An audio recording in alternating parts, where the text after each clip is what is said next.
Walter Crane was 61, worth $4 billion, and had not paid full price for anything since 1987.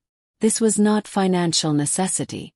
Walter could have bought all of Delaware and still had cash left for a yacht. He haggled because haggling was the only sport he'd ever loved, and because his late grandfather Bertram Crane, who once talked a Bombay rug merchant down so low the merchant cried and then hugged him, had taught young Walter one commandment: a fool pays the asking price. Walter honored him two ways: the haggling and the kurta. Black, ankle-length, small front pocket, stiff collar, loose trousers gathered at the cuff, sandals long past their prime. Bertram wore it to every meeting, claiming it gave him a face bankers cannot read. Walter, owner of 11 companies and one good suit he never wore, took up the same uniform after his grandfather passed. Nobody questions a billionaire's wardrobe. This is the man who, on a foggy Tuesday morning upstate, stood in the gravel driveway of Ashgrove Manor with his arms crossed, glasses fogged at the edges, staring up at the most spectacular real estate disaster he had ever seen.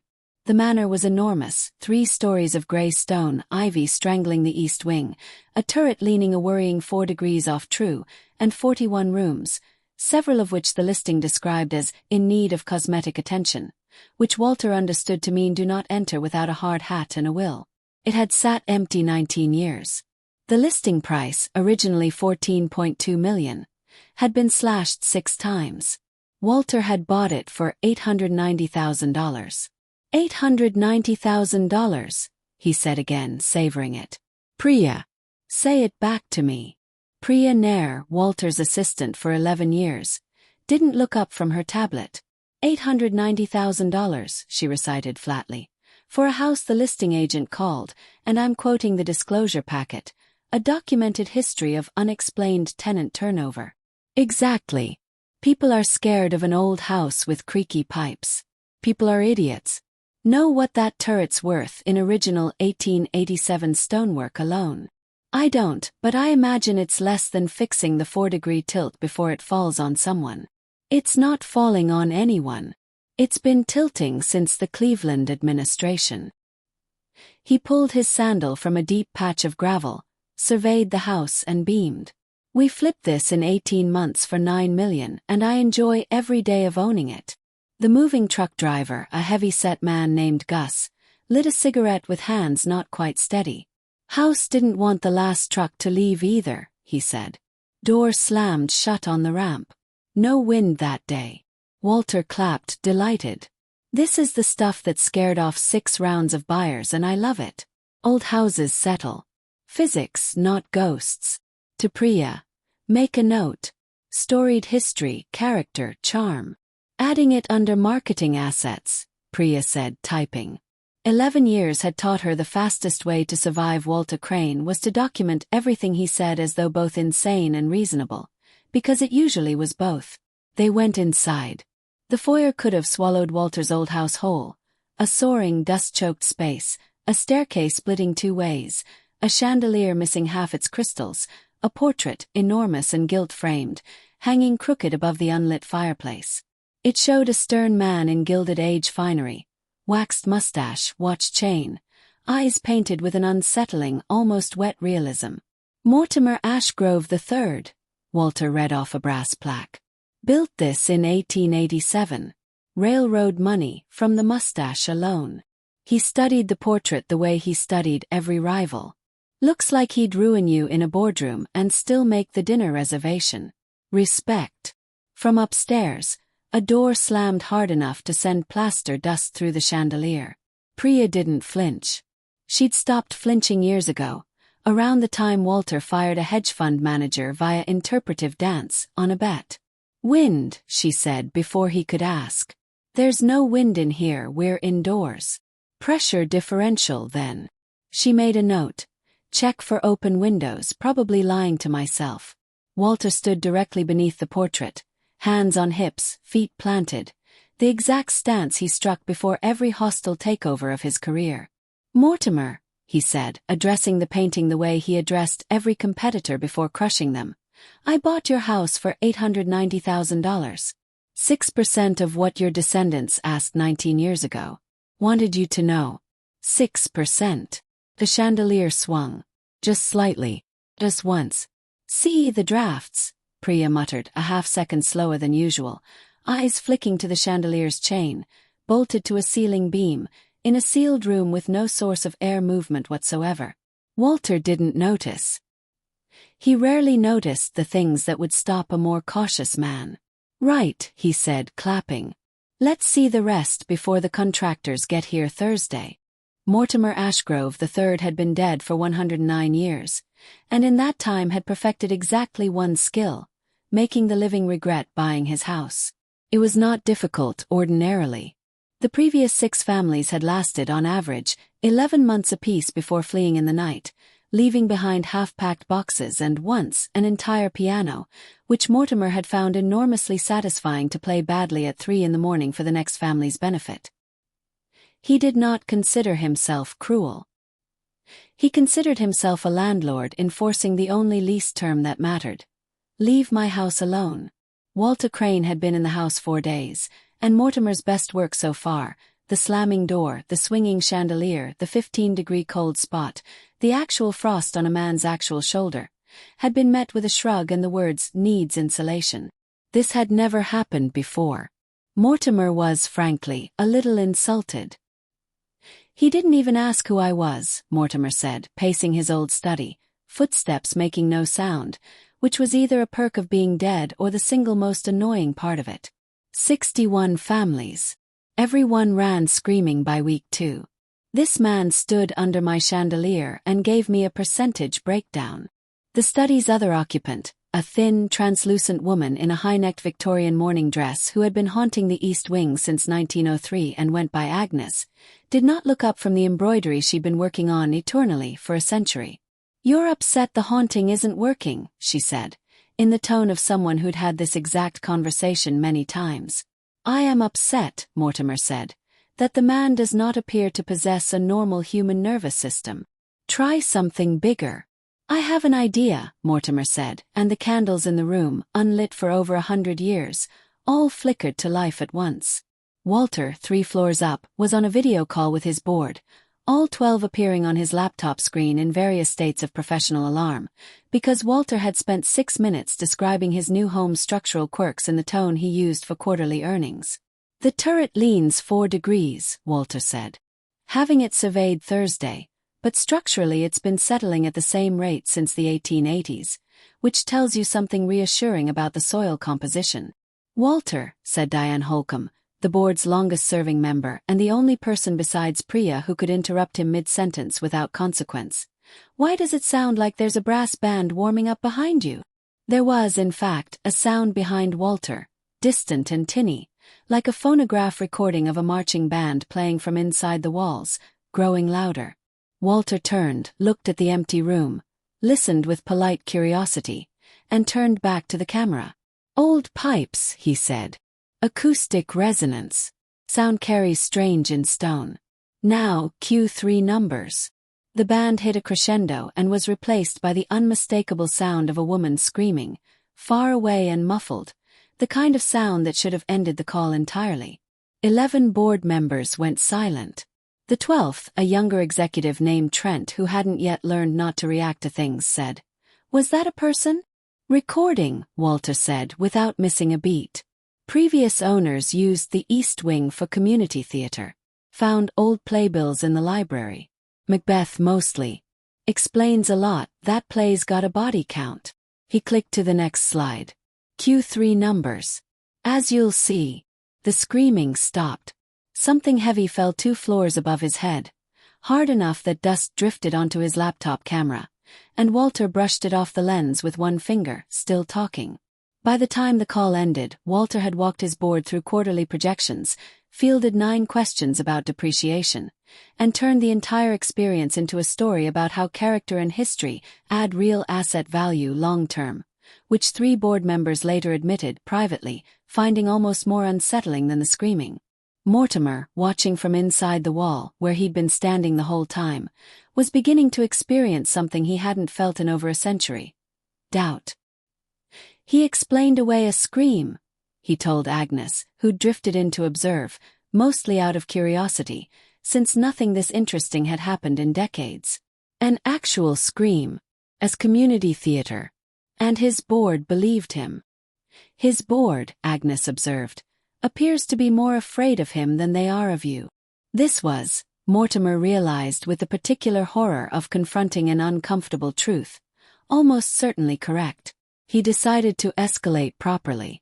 Not noises, not cold spots. A direct appearance, full manifestation.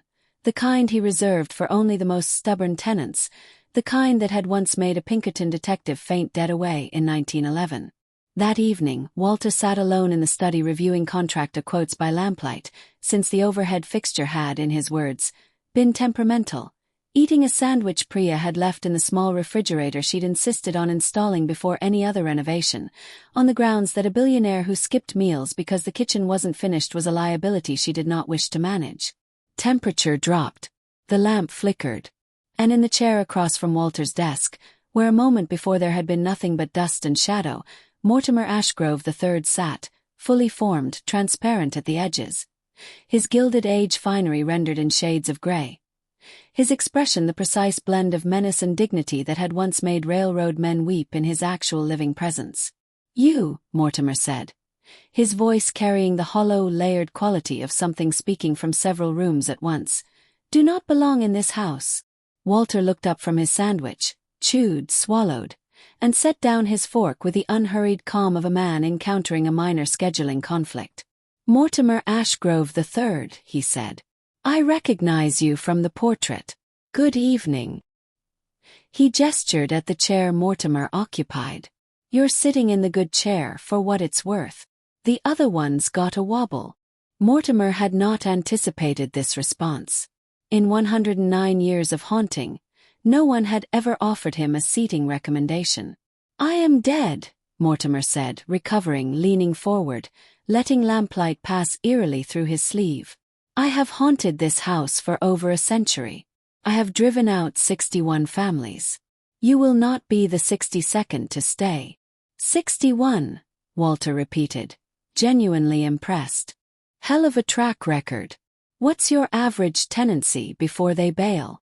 11 months, Mortimer said before he could stop himself, answering questions directly being a habit a century as a railroad executive had never let him shake. 11 months. Walter nodded slowly, the way he nodded during due diligence calls when a number was either very good or very bad and he hadn't decided which. "Here's my situation, Mortimer. I bought this house for $890,000, putting another $4 million into renovation. Planning to flip it in 18 months for $9 million minimum. If you run me out in 11 like everybody else, fine. I'll have most of the work done and can sell it as historic, fully restored, documented hauntings included, to some hedge fund guy who thinks ghosts are quirky. Either way I come out ahead. So you scaring me isn't really the leverage you think it is." Mortimer stared at him. The candle flames, guttering dramatically for effect, simply stopped, as though even the fire didn't know what to do with this. "You are," Mortimer said slowly, "attempting to negotiate with a ghost." "I negotiate with everybody," Walter said. "Not personal. You want me out, I get it. This was your family's house for 100 years before mine. I respect that. But I paid for it fair and square, and I plan on fixing it up right or making real money trying. What's it going to take? You cannot buy a haunting, Mr. Crane. Everybody says that right up until somebody names a number." Walter picked his sandwich back up. "Take your time. I've got 18 months. Mortimer, who had spent 11 decades as the single most feared presence in this house, sat across from a sandwich-eating billionaire and, for the first time since 1917, found himself with absolutely nothing to say. He vanished, mostly from professional embarrassment, and reappeared in the East Wing, where Agnes was waiting with an expression that, for a woman who'd been doing the same embroidery for a century, conveyed an impressive amount of told you so. "How did it go?" she asked, already knowing. "He offered to negotiate," Mortimer said, flat and hollow. His entire worldview gently dismantled over a sandwich. "He wanted to know my number." "Mortimer." Agnes set down her embroidery entirely. "In 109 years, I have never once seen you leave a confrontation without the last word. He didn't give me an opening, Mortimer said. Every other tenant fought back with fear or anger or prayer. This man responded with a market analysis. Down the hall, faintly, came the sound of Walter's voice, cheerful and untroubled, on the phone with a contractor. Yeah, leave the study as is for now. I think I might actually have a tenant in there already. We'll figure out the lease later. Mortimer, dead for over a century, listened to this with an expression no living face could have held, and understood with dawning horror that he had just been informally offered a sublet. 3 weeks in, Walter Crane decided Ashgrove Manor was ready for guests, which was a generous way of describing a house with 2 finished bathrooms, scaffolding in the east wing, and a portrait that occasionally watched people leave a room. You're throwing a dinner party, Priya said, in the tone of a woman confirming a diagnosis. Here. It's a soft launch, Walter said, reviewing a guest list on his tablet. 12 people.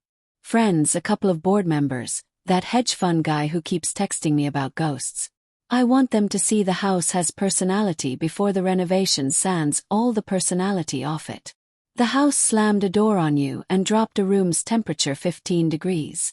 Exactly. Personality. Walter did not look up. Get the good silver out of storage. And tell the caterer no garlic in anything. I don't want the place smelling like an Italian restaurant when people walk in. Priya made a note. It read in full.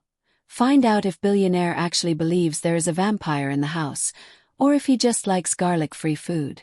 She suspected, with some unease, that it could genuinely be either. Mortimer Ashgrove the Third, informed of the dinner party by Agnes, who had overheard it through the study wall, took the news with the calm of a man who has just been told someone is hosting a party in his actual living room while he is, in fact, still legally and spiritually attached to the property. 12 people, he said. In my house. While I am present. You're present in every room at once, dear, Agnes said.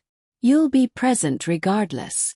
I will make my presence felt, Mortimer said, with the particular dignity of a man planning an extremely petty act of vengeance and dressing it up as principle. If he wishes to entertain in my home, he will entertain with an audience he did not invite. The dinner party began, by most accounts, beautifully. Walter had hired a string quartet, who set up in the foyer beneath the chandelier and played something tasteful while guests arrived in evening wear, admiring the restored staircase, the gleaming floors, the careful lighting that made 41 rooms of borderline condemned real estate look, for one evening, like old money rather than recent eccentricity. Walter, in his black kurta, stood at the head of the dining table like a man who had never once considered that his outfit might be unusual, which, to be fair, he had not once, in 11 years of wearing it to every event regardless of dress code. Walter, said Marcus Webb, the hedge fund guy, leaning across his wine glass with the eager energy of a man who has read 3 articles about ghost hunting and considers himself an authority. Is it true the house is haunted? I heard from someone at the closing that the last 6 families left without selling anything. Furniture just left behind.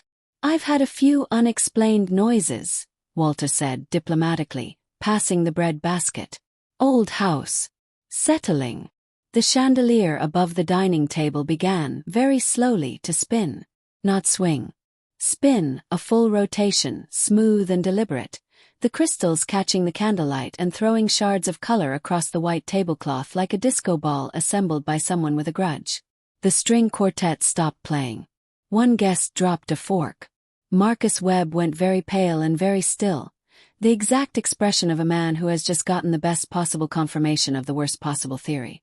Walter looked up at the spinning chandelier, considered it for a moment with the mild interest of a man checking the time, and turned back to his guests. That, he said, is a custom kinetic light installation. Cost a fortune.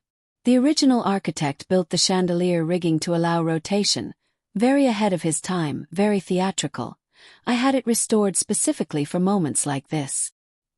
He gestured upward with his wine glass, as if presenting a magic trick. Dynamic ambient lighting. Very of the moment. You'll see it in every renovated heritage property in 5 years. Mark my words. There was a pause. Then Diane Holcomb, seated near the head of the table, said slowly, That's Actually incredible, Walter. Did you commission that yourself? Had the idea on a flight back from Singapore, Walter said without blinking.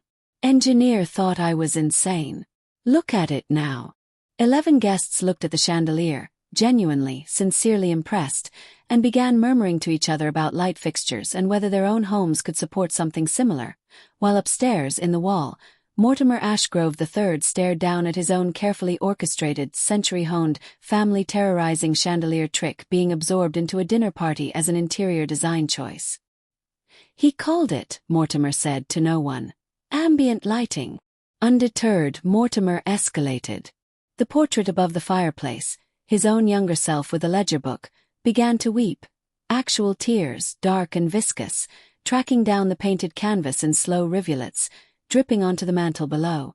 A guest noticed first, gasping audibly, pointing with a trembling hand. Conversation stopped. 12 faces turned toward the crying portrait of a dead railroad baron, illuminated by candlelight, in the middle of a dinner party, weeping blood-dark tears down his own painted cheeks. Walter set down his fork, walked over, examined the portrait with the focused attention of a man assessing storm damage, and nodded slowly. Sap leak, he announced to the room. Old varnish, original 1887 oil paint, breaks down over a century and starts to weep through the canvas in humid weather. Conservators actually love finding this. It means the original pigments are still chemically alive under there. We're having it professionally restored next month. This is actually a great sign for the painting's long-term value. He turned to Priya. Get a photographer in here before the restoration starts. We should document this for the historical record. Documenting now, Priya said, already taking out her phone, photographing the weeping portrait of a genuinely furious ghost with the brisk professionalism of a woman who had stopped being surprised by anything roughly 2.5 weeks ago. Marcus Webb, white-knuckled around his wine glass, leaned toward Walter. Walter, with respect, I don't think that's sap. It's definitely sap, Marcus, Walter said, patting him on the shoulder. Or it's a ghost crying because I bought his house for 6% of asking price, in which case, frankly, I understand the emotion, but either way it's not going to ruin dinner. Who wants the lamb? Half the table laughed, assuming this was a joke, a very Walter Crane joke, delivered with that flat, unreadable confidence that made it impossible to tell if the man was being absurd on purpose or simply existing at a frequency the rest of them couldn't quite access. The other half, including Marcus, looked at the weeping portrait, looked at Walter's calm face, and decided, on balance, that they would also like the lamb. Mortimer, watching his own ancestral portrait weep actual tears of supernatural rage get reframed as a great sign for the painting's long-term value, retreated fully into the wall, and did not attempt another manifestation for the remainder of the evening, partly out of strategic recalibration, and partly because he genuinely did not know what to do with a man who could not be scared, embarrassed, or convinced that anything strange was happening in his own house. By midnight, the guests had gone home delighted, several already texting their interior designers about kinetic chandeliers, and Walter sat alone in the dining room with Priya, finishing the last of the wine, surveying the wreckage of an extremely successful dinner party. That went well, Walter said. A portrait wept blood down the fireplace, Walter. Sap, Walter said mildly. Very valuable sap. Get the painting appraised this week. I think it just went up in price. Priya looked at him for a long moment, the way she sometimes did when she was deciding whether to say something true or something useful, and chose, as she usually did, the useful one. I'll call the appraiser Monday, she said, and made a note on her tablet that read simply. He's going to get someone killed by not noticing he's living with a murder ghost, or he's going to retire as the richest man in America who's never once been scared of anything. No middle ground left at this point. By the 5th week, Mortimer Ashgrove the Third had done something he had not done in 109 years of haunting. He had called a meeting. Ashgrove Manor, it turned out, was not haunted by Mortimer alone. There was Agnes in the East Wing, embroidering since 1903. There was a stable boy named Felix who haunted the carriage house and had not said a word to anyone since 1894, communicating exclusively through the rearrangement of horseshoes. There was a pair of twin sisters, Constance and Clara, who haunted the nursery and had spent the last 80 years arguing about a card game neither of them could remember the rules to. And there was, deep in the wine cellar, something old and quiet that nobody, including Mortimer, fully understood, and which everyone in the house had agreed, by unspoken consensus, not to disturb. Mortimer gathered the manageable ones, Agnes, Felix, the twins, in the ballroom, which had not been used for an actual ball since 1909 and was currently being used by Walter's contractors as a staging area for drywall.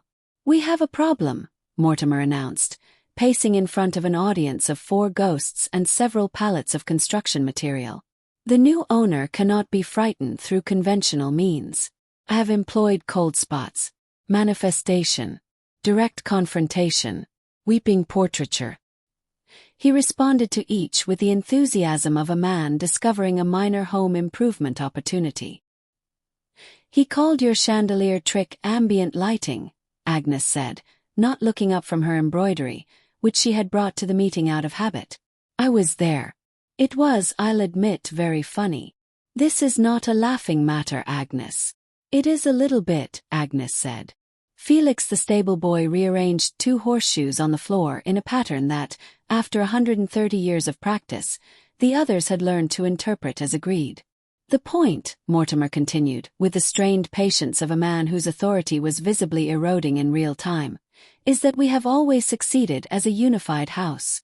Every family we have driven out we drove out together. Coordinated escalation. This time requires the same.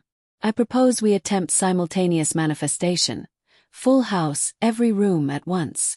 No man's nervous system survives that." The twins, Constance and Clara, who haunted the nursery and rarely participated in anything that wasn't directly related to their unfinished card game, drifted in through the wall, mid-argument. "It's your turn to deal," Constance said. "It was your turn an hour ago and you forfeited," Clara said. "There is no forfeiting in this game. There never was. You're inventing rules." "Ladies," Mortimer said, with the air of a man who had once run a railroad empire and now found himself unable to run a haunted house meeting, "we require your participation in a coordinated event." The twins considered this. "Will there be cake?" Constance asked. "You are dead. You cannot eat cake." "We can manifest the memory of cake," Clara said, with the confidence of a woman who had clearly given this more thought than the situation warranted. "It's not the same, but it helps." Mortimer closed his eyes, which, for a translucent man with no actual eyelids, was more of a conceptual gesture than a physical one, and pressed forward. "Tomorrow night. Full house manifestation. Every spirit, every room all at once. We will make this man understand definitively that he does not belong here." The following evening, Walter sat in his study reviewing renovation invoices, completely unaware that he was about to become the focal point of the single largest coordinated supernatural event in the house's documented history. It began at exactly 9:47 p.m. Every door in the house slammed shut simultaneously, a sound like cannon fire rolling through 41 rooms at once. The chandeliers, all 6 of them across 3 floors, began spinning in perfect synchronization. The temperature in every room dropped 20 degrees within a span of 90 seconds. Every portrait in the house, 11 in total, began weeping in unison. Felix arranged every horseshoe in the carriage house into a pattern that, translated loosely, meant get out. The twins manifested the smell of cake, inexplicably, through 3 floors of stone. And Agnes, for the first time in over a century, stood up from her embroidery and walked the length of the East Wing corridor, her Victorian morning dress trailing behind her, visible, undeniable, terrifying. Mortimer himself appeared not in one location but in 7 simultaneously, a feat he had never previously attempted and would, frankly, pay for later in the form of a splitting metaphysical headache, each apparition standing in a different room, each speaking in unison, the combined effect a hollow, layered chorus echoing through the entire structure of the house at once. "Leave," the chorus of Mortimers said from 7 directions, while every door slammed, every chandelier spun, every portrait wept, and the unmistakable smell of cake drifted through walls that hadn't held an actual party in over a century. Walter Crane looked up from his invoices. He set down his pen. He listened for a moment, head tilted, the posture of a man identifying a sound he half recognized. And then he stood up, walked to his study door, opened it, and surveyed the absolute, full-spectrum supernatural chaos unfolding across every visible inch of his recently purchased 41-room mansion. There was a long pause. "Okay," Walter said finally to the house at large. "This is impressive. Genuinely. I want to acknowledge that. This is, by a significant margin, the most coordinated thing that's happened in this building since I bought it." The 7 Mortimers, mid-chorus, faltered. "But," Walter continued, walking calmly through the corridor as doors slammed around him, as portraits wept, as the temperature plummeted, hands in his pockets, utterly serene. "I have to point out, and I say this with respect, that this is actually a fantastic marketing opportunity. Coordinated, full house, multi-spirit manifestation. Do you understand what a property like that is worth to the right buyer? I was thinking 9 million as a baseline flip. This." He gestured around at the chaos, the spinning chandeliers, the weeping portraits, the cake smell, the visible furious procession of a Victorian ghost down the hallway. "This is a $15 million house now. Easily. Maybe more if I can get a documentary crew in here before the renovation's done." The house, for the first time in 109 years, fell completely, totally silent. Every door stopped slamming. Every chandelier slowed and stilled. Every portrait's tears dried mid-track. Felix's horseshoes lay motionless on the carriage house floor. The smell of cake faded. And the 7 simultaneous Mortimers collapsed back into one, standing in the hallway directly in front of Walter, staring at him with an expression that, on a living face, would have been the exact look of a man who has just realized, with total and devastating clarity, that he has spent over a century perfecting a skill that has just been informally appraised and monetized in real time. "You," Mortimer said very quietly, "are going to sell my haunting." "I'm going to feature it," Walter corrected gently, as if this were an important distinction. "There's a difference. Selling implies I'm getting rid of it. I'm not getting rid of you, Mortimer. You're an asset. A very, very good one, as of about 4 minutes ago." Agnes, still visible at the end of the hallway, looked at Mortimer, looked at Walter, and said, with the weary clarity of a woman who has been dead long enough to recognize when an argument is already over, "I think we lost." "We did not lose," Mortimer said, though his voice carried considerably less conviction than it had 4 minutes earlier. "We have not yet determined the terms of engagement." "He just called us a $15 million value add," Agnes said. "I believe the terms of engagement have, in fact, been determined." The morning after the full house manifestation, Walter Crane did something that surprised everyone, including, eventually, himself. He went looking for the ledger. It had been sitting in the study the entire time. The one Mortimer's younger portrait stood beside, a heavy leather-bound thing with brass corners gone green with age, locked with a small clasp Walter had assumed, for 5 weeks, was purely decorative. He had never opened it. He had been too busy reviewing contractor invoices, fielding board calls, and explaining away increasingly elaborate hauntings to his guests as architectural innovation. But something about the previous night had stayed with him. Not the spinning chandeliers, not the weeping portraits, not even Agnes walking the length of the East Wing for the first time in 100 years. It was the moment Mortimer's 7 simultaneous voices had said leave, and underneath the menace, underneath the century of practiced terror, Walter had heard something he recognized immediately, because he had built an entire fortune on recognizing it in other men. Desperation. Rich men did not get desperate over nothing. Desperate men were protecting something. Walter sat down at the desk, found a letter opener in the top drawer, and forced the rusted clasp on the ledger. Priya, arriving with his morning coffee, found him already 3 pages deep, glasses pushed up on his forehead, reading with a particular stillness he reserved for documents that genuinely mattered. "You're up early," she said. "Sit down," Walter said without looking up. "I think I figured out why he's still here." The ledger told a story that the brass plaque under the portrait had not. Mortimer Ashgrove the Third had not, as Walter assumed, simply been a railroad baron who'd built a big house and died wealthy and content. The ledger, written in his own meticulous, increasingly frantic hand across the final year of his life, told a different story. a man who had spent 3 decades building a fortune on the backs of underpaid laborers, who had, in his final years, begun quietly and methodically trying to make it right, buying back land he'd taken cheap from struggling farmers along the rail line, setting up trust funds for the families of workers killed in construction accidents, funding a school in the nearest town under someone else's name so it wouldn't carry the weight of his reputation. He had died, the ledger's last entry suggested, before he could finish. A heart attack sudden at his desk in this study, with the work half done and the money still sitting in accounts his family, upon inheriting, had simply absorbed back into the estate, the trusts dissolved, the land sales reversed, the school quietly defunded within 2 years of his death. "He's not haunting the house," Walter said, finally looking up. "Not really. He's haunting unfinished business." His own family undid everything he tried to do, the second he wasn't around to stop them. He's been stuck here for 109 years because nobody ever finished what he started. Priya read over his shoulder, the coffee forgotten on the desk. "That's actually kind of tragic." "It's a hostile takeover," Walter said, and there was something in his voice that hadn't been there before, something quieter, more careful. His own board, his own family, reversed his position the second he died. "I've seen it happen. I've done it happen to other guys a few times early in my career." He closed the ledger gently. "I didn't love myself much after those."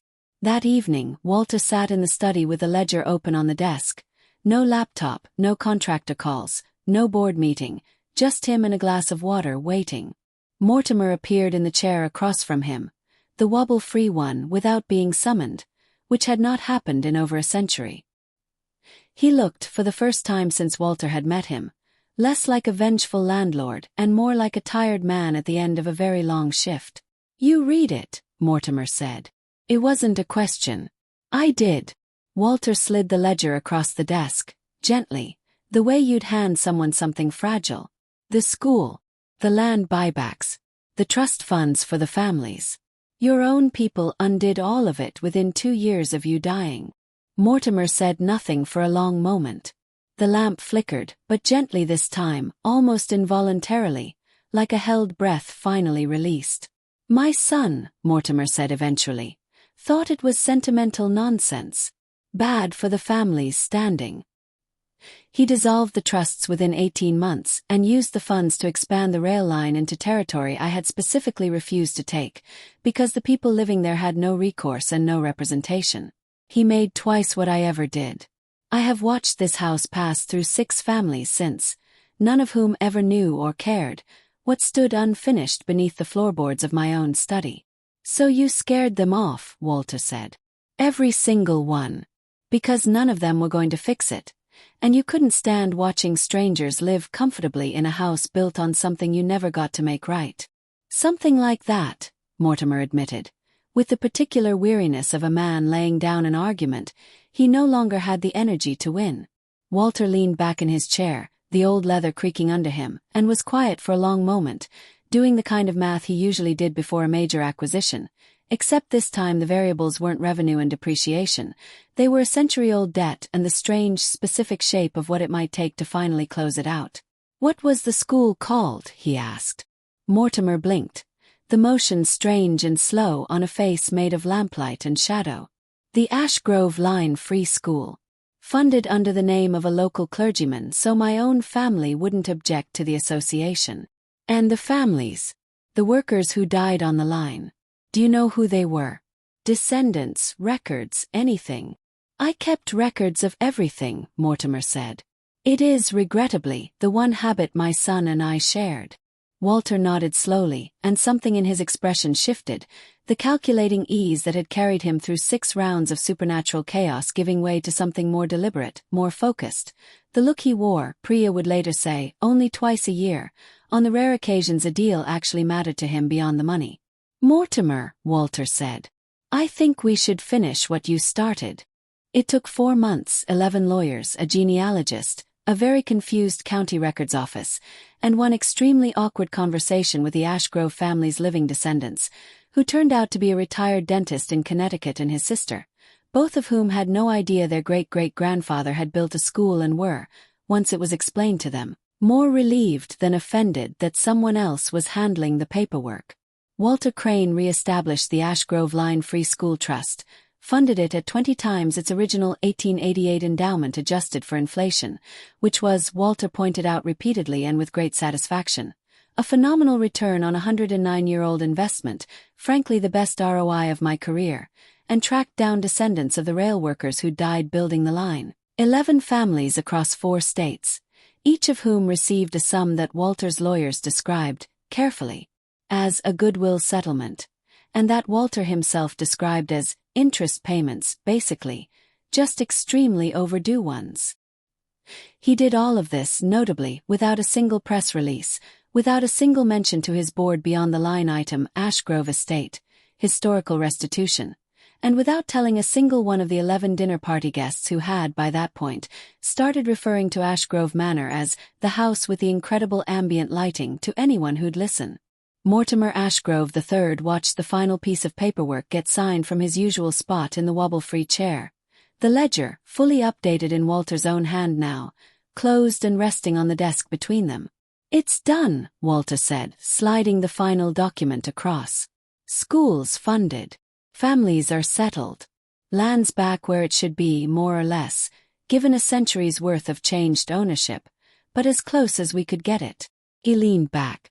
"How do you feel?" Mortimer considered the question with the gravity of a man who had not seriously considered his own feelings in over 100 years. "Lighter," he said finally, and it was true in a way that had nothing to do with metaphor. His edges, Walter noticed, had gone slightly less defined, slightly more like lamplight and slightly less like a man. "You're not going anywhere though," Walter said. It wasn't quite a question. "I don't believe so, no." Mortimer looked around the study at the bookshelves, the cold fireplace now fitted with a working flue, the desk he'd died at, the house he'd built and lost and watched ruined and then, finally after a century, watched mended by a complete stranger in a black kurta who had bought it for 6% of asking price. "I find I'm not entirely sure I want to. This is, after all, still my house." "It's my house," Walter said. "I have the deed." "You have a piece of paper," Mortimer said. "I have 109 years of seniority and considerably more patience than you've yet seen." Walter actually laughed at that, a real laugh, not the dinner party kind. "Fine. Tenancy. You keep the study in the East Wing for you and Agnes, I get the rest. And you stop terrorizing my contractors, because I've lost 3 crews now and they're starting to charge a historical property premium. That's genuinely insulting given the actual square footage." "I make no promises regarding the contractors," Mortimer said. "Some of them have been quite rude about the original woodwork." "Mortimer, I will consider moderation." Down the hall, faintly, came the sound of Agnes humming something that might have been a waltz, and somewhere in the carriage house, Felix rearranged a horseshoe into a shape that, after 130 years, everyone in the house had learned meant something like satisfied. The twins, Constance and Clara, had finally, after 80 years, agreed on the rules of their card game. Mostly because Priya, on a slow Tuesday, had found an actual rulebook in a box in the attic and read it aloud to the empty nursery, on the off chance anyone was listening. Someone had been listening. The argument ended within the hour. 6 months later, Ashgrove Manor was, by any conventional real estate measure, complete.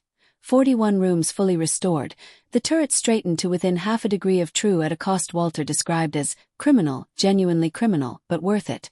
The chandeliers fully operational both as lighting fixtures and, on request, as ambient kinetic installations, and a small, tasteful brass plaque near the front door that read, simply, Ashgrove Manor, 1887, restored with respect to its full history.